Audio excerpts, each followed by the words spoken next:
মসজিদ থেকে বের করে বীর মুক্তিযোদ্ধাকে কুপিয়ে আহত করার অভিযোগের জেরে রোববার পাবনায় উত্তাল পরিস্থিতির সৃষ্টি হয়। হামলার প্রতিবাদে জেলা প্রশাসকের কার্যালয়ে ঘেরাও করে বিক্ষোভ করেছেন জামায়াতে ইসলামী ও ইসলামী ছাত্র শিবিরের নেতাকর্মীরা।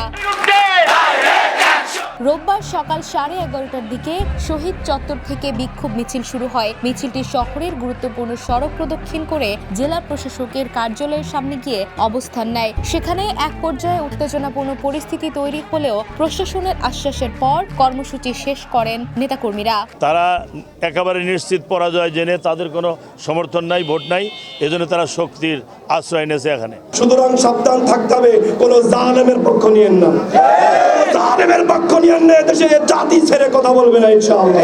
বিক্ষোভে অংশ নেওয়া নেতারা অভিযোগ করেন, নির্বাচনী পরিবেশকে অস্থিতিশীল করতে পরিকল্পিতভাবে হামলা চালানো হয়েছে। দ্রুত হামলাকারীদের গ্রেপ্তার ও দৃষ্টান্তমূলক শাস্তির দাবি জানান তারা। দাবি আদায় না হলে আরও কঠোর কর্মসূচি ঘোষণা করা হবে বলেও হুঁশিয়ারি দেন বক্তারা।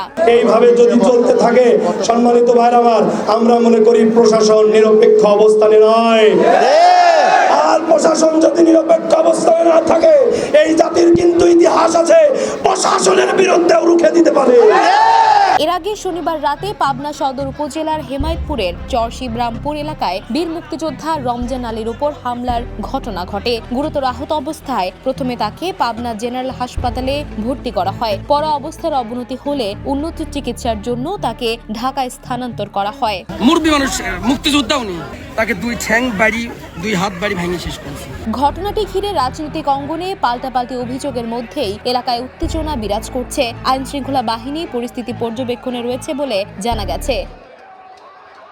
Desk report, the news.